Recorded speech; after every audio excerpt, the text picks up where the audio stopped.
Ay, hindi ka na magtatrabaho. Hindi na po. Ha? Hindi na po. Oo, sinabi ko naman sa'yo na hindi ka pa pwedeng magtrabaho. Di ba sinabi ko sa'yo? May sasabihin ka pa? Ano gusto mong mangyari? Ano po? Kukunin ko lang po isang araw po po dati pang Kukunin mo yung... Isang araw po po sa Pero nagbigay ako ng 5,000 sa tatay mo, para sa anak mo, para sa tatay mo. para sa kanila yun. So wala nang tira sa'yo ngayon. Ano po? Binili ko rin po lang ng mga ayos na pang make-up mo. Kaya sabi ko, huwag kang bili ng sobra-sobra sa mga hair mo kasi tingnan mo, mangamatay na yung hair mo, kakukulay mo. Magkano isang araw? Ano lang po ako. Bakit kasi nag-a-apply ka? Nandito ka para pinapagamot ka namin, tapos mag-a-apply ka? May nagtuturo pa sa'yo niya? Naturo po. Ha? Naturo po. Na ito? Naturo po. Sino nagtuturo?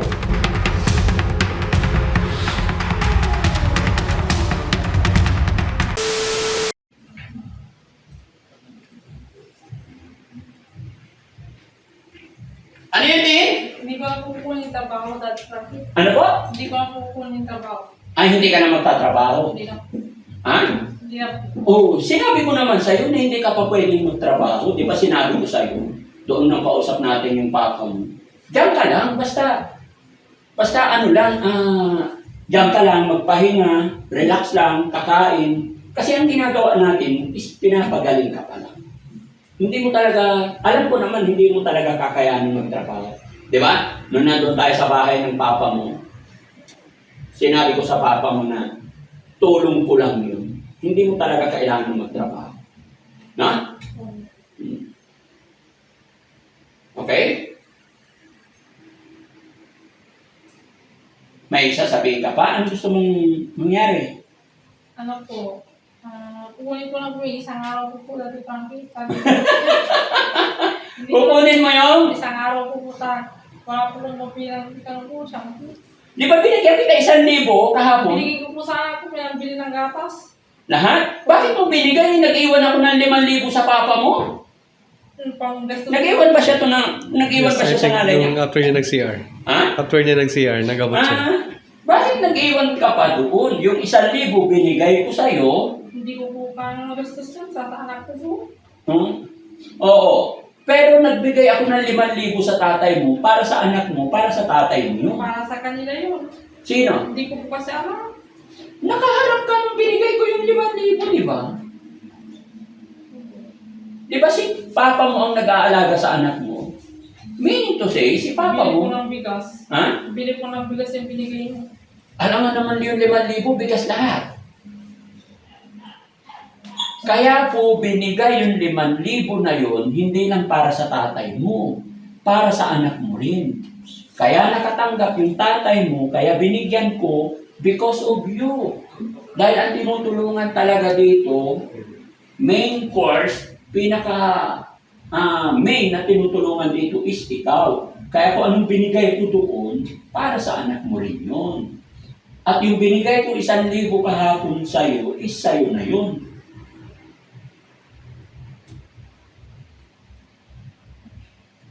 Binigay mo lahat yung pera mo kahapon? Magkano binigay mo sa anak mo? Ano? 500. So wala nang tira sa'yo ngayon. Ano po? Binili ko rin po lang ng mga ayos na pang make-up mo. Kaya sabi ko, huwag kang bili ng sobra-sobra sa mga hair mo kasi tignan mo, mangamatay na yung hair mo, kakukulay mo. Masisira, baka makalbo ka. Di ba? Dahan-dahan lang. Pag siya shampoo, marami naman shampoo dyan. Di ba? May shampoo tayo, tsaka sabon. Ako, alam mo, safeguard lang at tsaka shampoo. Yun lang. Wala na akong arte-arte. Although kayo na mga babae, naintindihan ko kayo. Pero payo ko lang sa'yo, huwag too much paglalagay. Ha? Sa mga lalaki, ako honestly talaga, safeguard lang at saka shampoo, isa. Okay na. That's it. Tsaka huwag ka mag-alala, hindi naman kita inuobliga magtrabaho kasi hindi mo naman pa talaga kaya. At hindi yon ang layunin ko sa inyo. Hindi ko kayo kinuha rito, hindi ko kayo dinala dito para magtrabaho sa bahay ko, hindi. Dinala ko kayo rito para ayusin yung sarili nyo. At pag naging totally okay na, babalik ko kayo sa pamilya niyo para magawa ninyo yung gusto niyong gawin sa buhay niyo, sa mga anak niyo, sa pamilya niyo. Pero natatawa ako sa'yo, kukunin mo yung isang araw ng trabaho kahapon. Pambili. Magkano yung isang araw? Ano lang po, sandan po. 100. Paano mo nakwenta yung 100 per day? Walang problema, bibigyan kita ng 100. Pero, nag-usap kayo ng papa mo about yan. Sinabi ko lang po. Ano sinabi mo? Hindi ko na po kumuha yung trabaho. Ikaw na. Oo. Bakit kasi nag-a-apply ka? Nandito ka para pinapagamot ka namin, tapos mag-a-apply ka. Na? Ano ba talaga naisip mo? Sino ba may nagtuturo pa sa'yo niya? Naturo po. Ha? Naturo po. Na ituro? Po. Sino nagtuturo? Inisip ko po. Okay. Basta manahimik ka lang dito, ha? Narinig mo naman yung usapan namin ng papa mo. Papa mo, sabi niya, dito ka lang. Ha? Huwag na huwag kang aalis, ha? Sige, bigyan kita 100 ulit. Papa, mamulubi ako nito. Ha? Simpleng tao po sila. Hindi, 100 na. Okay na yan.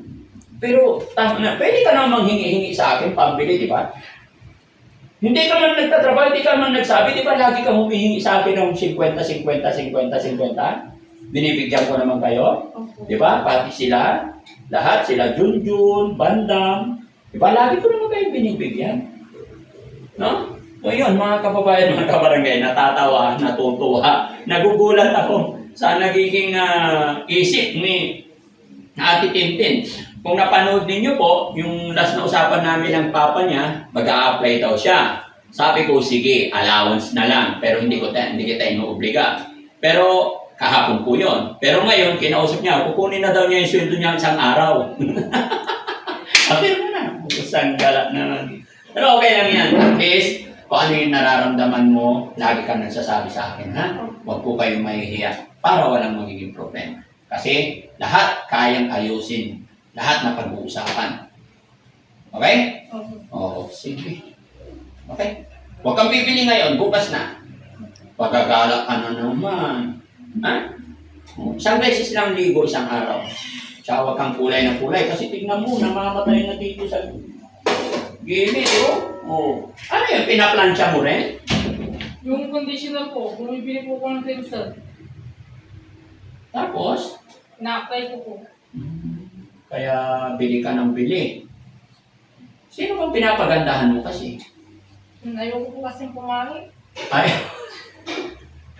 Kaya nga, para kanino ka nagpapaganda? Wala po. Oh, wala. Pero kung may manligaw sa'yo, pwede. Ha? Pwede. Sino pwede manligaw sa'yo? Anong tipo mo? Ha? Hindi mo alam. Pero gusto mo mag-asawa. Bakit gusto mo mag-asawa? Parang may kasama po. Sabi mo, kita na. Para may kasama. Okay. Sige na. Basta mag-pray ka lang. Alam mo, ang asawa kasi, hindi yan pinupulot, hindi kinukuha kung saan-saan lang. Although, syempre, namimili tayo, nangingilatis tayo. Pero yan ay pinagpipray kay God. Ang magiging kapartner, ang magiging kasama sa buhay, kaya nating sinabi, kailangan hinihiling kay God. Para bigyan ka niya ng taong makakaunawa sa'yo, tatanggap sa'yo. Kahit ano ka, kahit sino ka, kung hiniling mo kay God, yung mapapangasawa mo, ay tanggap ka niya ng buong buo. Ano man ang kakulangan, ano man ang kahinaan, pag hiniling mo kay God yung magiging asawa mo, hindi magiging hadlang yung panlabas na ano or kahinaan. Diba? Kaya yun ang hihilingin natin. Kung maghahanap tayo ng kapartner sa buhay, kailangan hindi yung nakita lang ng puso natin, hindi yung nakita lang ng mata natin, hindi yung nakita mong gwapo, is yun na yun, hindi. Una sa lahat, kailangan hilingin natin ang magiging asawa natin. Kailangan may basbas si God. Okay? At bago mo sana isipin yung pag-aasawa o what, unahin mo muna yung sarili mo. Okay? Pag maayos na ang lahat, and then ipag-pray natin yung magiging partner natin para magiging okay. Eh? Yan. Bye-bye. Okay, so, Oh, sige.